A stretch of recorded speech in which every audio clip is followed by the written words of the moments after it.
Hi, and welcome to Let's Talk AppSecOps. My name is Mark Lambert, Chief Product Officer here at ArmorCode, and I'm joined by my good friend and colleague and fellow Brit, Alex East. Alex, how you doing, my friend? I'm doing well.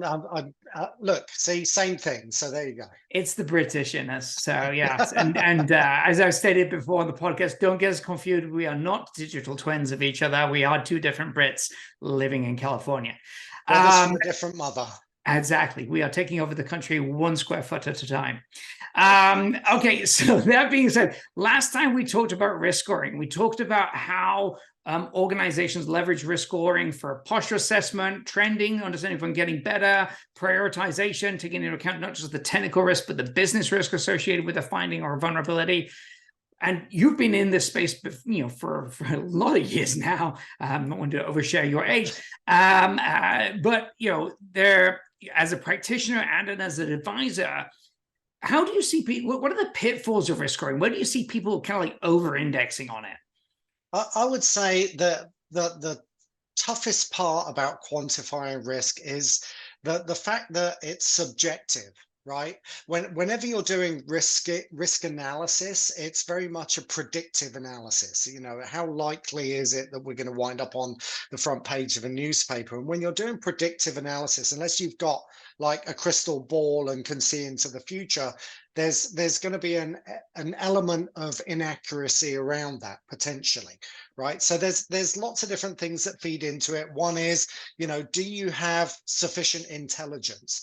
The thing with predictive analysis, the golden rule is the more data, or I should qualify that, the more quality data you can throw at it, the better your predictions become, right? So if you don't have enough data around, that you're using to quantify that risk, then that risk becomes meaningless, right? The other thing is the subjectivity of it. So in order to calculate the risk that any given vulnerability poses, you have to take into account where that vulnerability sits. Is it on a critical system? Is it on an air-gapped test system? That same vulnerability on those two devices poses very different risks to the company. So as soon as you have to allocate the level of risk or the level of criticality to those systems. And as soon as you start doing them, that becomes kind of arbitrary. And there's no hard and fast rule across companies to doing that, right? Each company has their own different rules to doing that. I worked for a company where we had a scoring system where there were points assigned to various different things. If it had PCI data on it, that's X points. If it's externally facing, that's X points. And as you added those that criteria to that, it kind of built up the point system, which is very similar to what we do here at ArmorCode now with asset tagging. Other companies, they just use something like a CMDB, and then they will assign a criticality score to each asset in CMDB using whatever rules they have. So that's all well and good until you start saying, okay, now I want to measure risk across the industry. And each industry, no industry has its own hard and fast rules for doing that, for quantifying risk. So there's no way to make a fair comparison across companies in the same industry.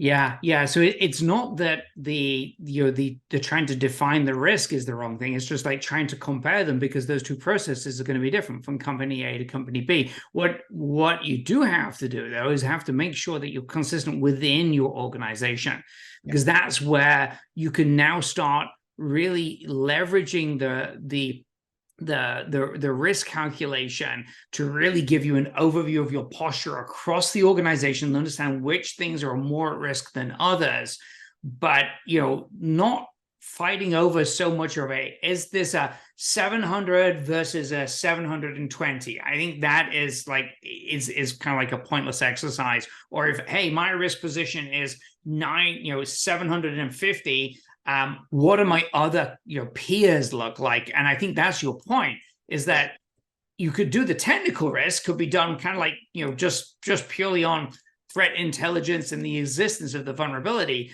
or the finding, should I say, but you don't have that internal prioritization of, hey, this is not on a business critical asset, or it's on an air gap system, or I'm going to make, as we've discussed before, an assertion that I'm going to accept this risk. Maybe it's behind a firewall, right, or what have you, and I can say that vulnerability is taken care of elsewhere. That nuance of comparison, I think, is it almost feels like, I don't want to say snake oil, but it does kind of feel like snake oil when you start talking about comparing yourself against others. I think threat intelligence, there is a potential there to say, hey, I know that other healthcare providers are being attacked with this particular vulnerability, so therefore there's more of a likelihood that that same threat actor who targets that industry segment might come after me. So that, I think, is maybe a little bit better. But comparative risk, I think that's the argument you're making, right? Is it? Yeah, absolutely. Not so clear. Yeah, certainly, because, well, it's that, and right, you've got the other side of the coin, which is the external intelligence. As you said, you might have a HIPAA vulnerability that doesn't apply to the fintech industry, right? Yep. So they don't care if they've got that one in their systems, because they don't have X-ray machines that can be that have firmware that can be exploited. The other thing goes to having a good source of external intelligence, where you're leveraging good quality external intelligence sources. There's the old adage, you've got some people that just go by, well, I'm going to go by the CVEs score, right? Which is great if you don't mind 75% of all your vulnerabilities being a 10, right? Because statistically speaking, that's what happens. And there's the old adage in vulnerability management where if everything's a priority, nothing's a priority, right? So you've got to be able to, as we say in England, separate the wheat from the chaff. Yeah. You've got to have some methodology to be able to get to, okay, I've got all of these vulnerabilities. I can't fix them all. Some of them I can't fix because there's literally no patch for them right now, right? Yeah. So I'm going to set those aside. But these other ones that I've got, where do I start? How do I eat that elephant? Right. Yeah. So that's what you've got to have, is got to have that intelligence to be able to say, let's start here, because these are the ones that matter the most. And I think that's, the way that I think about this is you have the technical risk associated with the finding. And as you said, CVEs is a great start, but we all know it's fundamentally flawed, because it doesn't change quickly enough when threat actors start exposing it. And also, most of those CVEs are not actually exploited, right? So the whole idea of if something's exploited and how mature is that exploit prioritizes, and then likewise what the business critical asset deprioritizes, or prioritizes, depending on which way you think about it. But then there's that third component of, can I do anything about it? So the risk is there, right? And I would possibly argue maybe you don't accept the risk for that. I mean, yeah, if you accept the risk, then you can potentially just report down on just only the things that are non-accepted, but you might defer it because, as you said, there might be no patch available and there might be no workaround. So I know this is here, but if my red light is blinking all the time about something that I can't do anything about, what am I going to do? Yeah. So I think, focusing just on the risk score, arguing about risk scores across industries. I'd say there's the other one as well, which is, if you always just focus on the risk score and your delta there, you don't take into account the work you've done. Because let's say log4j pops again, right, or an equivalent. All of a sudden, everybody's risk meters are going to go to red. Yeah. But you did a great job. It's just like this stuff that just came in the last 7 days, which is important to know, but it didn't just undo everything you already did, because it was a 0 day, right? So I think it's a necessary evil, as I think you said either before on this or on one of our prior chats. But you have to take it for what it is, right? It's a number, it's a metric, it's not the only metric to use.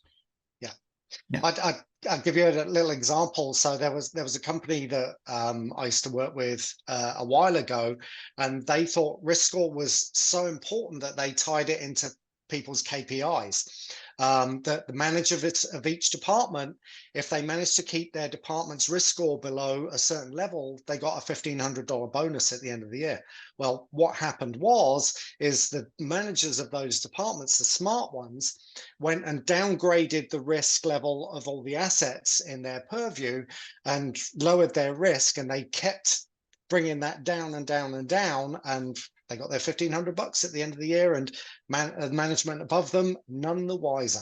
It's I tell you, when you manage to a metric, you're going to get the outcome that that you're wanting to get. I think this is kind of like that, and this is where the checks and balances, if you like, come into place for this. But Alex, great chat. Thank you very much again for jumping onto this. Your experience here is invaluable in this space.